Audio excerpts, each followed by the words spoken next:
कुछ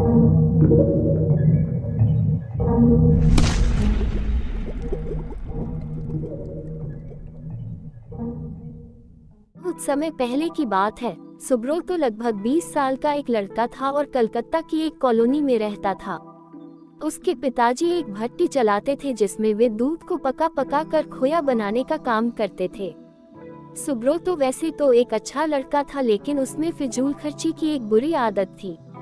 वो अक्सर पिताजी से पैसा मांगा करता और उसे खाने पीने या सिनेमा देखने में खर्च कर देता।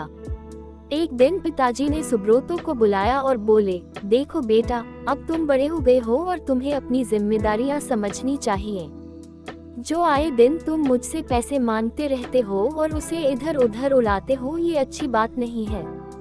क्या पिताजी, कौन सा मैं आपसे 1000 रुपए ले लेता हूँ? चंद पैसों के लिए आप मुझे इतना बड़ा लेक्चर दे रहे हैं। इतने से पैसे तो मैं जब चाहूँ आपको लौटा सकता हूँ, सुब्रतो नाराज होते हुए बोला। सुब्रतो की बात सुनकर पिताजी क्रोधित हो गए, पर वो समझ चुके थे कि डांटने फटकारने से कोई बात नहीं बनेगी। इसलिए उन्होंने कहा, ये तो बहुत अच्छी बात है। ऐसा करो कि तुम मुझे ज्यादा नहीं, बस 1 रुपए रोज लाकर दे दिया करो। सुब्रतो मुस्कुराया और खुद को जीता हुआ महसूस कर वहाँ से चला गया। अगले दिन सुब्रतो जब शाम को पिताजी के पास पहुँचा तो वे उसे देखते ही बोले, बेटा लाओ मेरे 1 रुपये। उनकी बात सुनकर सुब्रतो जरा घबराया और जल्दी से अपनी दादी माँ से 1 रुपये लेकर लौटा। लीजिए पिताजी, ले आया मैं आपके 1 रुपये। और ऐसा कहते हुए उसने सिक्का पिताजी के हाथ में थमा दिया। उसे लेते ही पिताजी ने सिक्का भट्टी में फेंक दिया। ये क्या, आपने ऐसा क्यों किया? सुब्रतो ने हैरानी से पूछा। पिताजी बोले। सुब्रतो ने भी ज्यादा बहस नहीं की और वहाँ से चुपचाप चला गया। अगले दिन जब पिताजी ने उससे 1 रुपया मांगा तो उसने अपनी माँ से पैसा मांग कर दे दिया।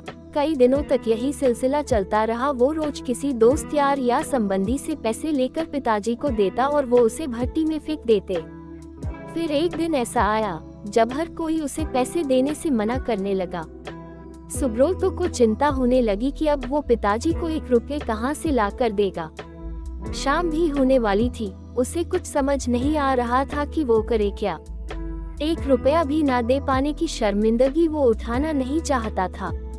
तभी उसे एक अधेड़ उम्र का मजदूर दिखा जो किसी मुसाफिर को हाथ से खींचे जाने वाले रिक्शे से लेकर कहीं जा रहा था। सुनो भैया, क्या तुम थोड़ी देर मुझे ये रिक्शा खींचने दोगे?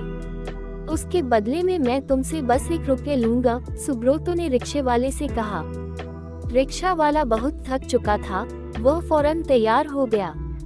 सुब्रतो रिक्शा खींचने लगा। ये काम उसने जितना सोचा था उससे कहीं कठिन था। थोड़ी दूर जाने में ही उसकी हथेलियों में छाले पड़ गए, पैर भी दुखने लगे। खैर, किसी तरह से उसने अपना काम पूरा किया और बदले में जिंदगी में पहली बार खुद से 1 रुपया कमाया। आज बड़े गर्व के साथ वो पिताजी के पास पहुंचा और उनकी हथेली में 1 रुपये थमा दिए। रोज की तरह पिताजी ने रुपये लेते ही उसे भट्टी में फेंकने के लिए हाथ बढ़ाया। रुकिए पिताजी, सुब्रतो पिताजी का हाथ थामते हुए बोला, आप इसे नहीं फेंक सकते, ये मेरे मेहनत की कमाई है। और सुब्रतो ने पूरा वाकया कह सुनाया। पिताजी आगे बढ़े और अपने बेटे को गले से लगा लिया। देखो बेटा, इतने दिनों से मैं सिक्के आग की भट्टी में फेंक रहा था, लेकिन तुमने मुझे एक बार भी नहीं रोका। पर आज जब तुमने अपनी मेहनत की कमाई को आग में जाते देखा तो एकदम से घबरा गए।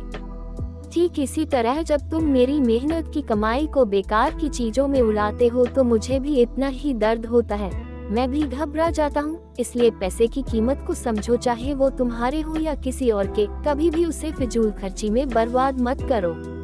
सुब्रतो पिताजी की बात समझ चुका था। उसने फौरन उनके चरण स्पर्श किए और अपने व्यवहार के लिए क्षमा मांगी। आज वो 1 रुपये की कीमत समझ चुका था और उसने मन ही मन संकल्प लिया कि अब वो कभी भी पैसों की बर्बादी नहीं करेगा।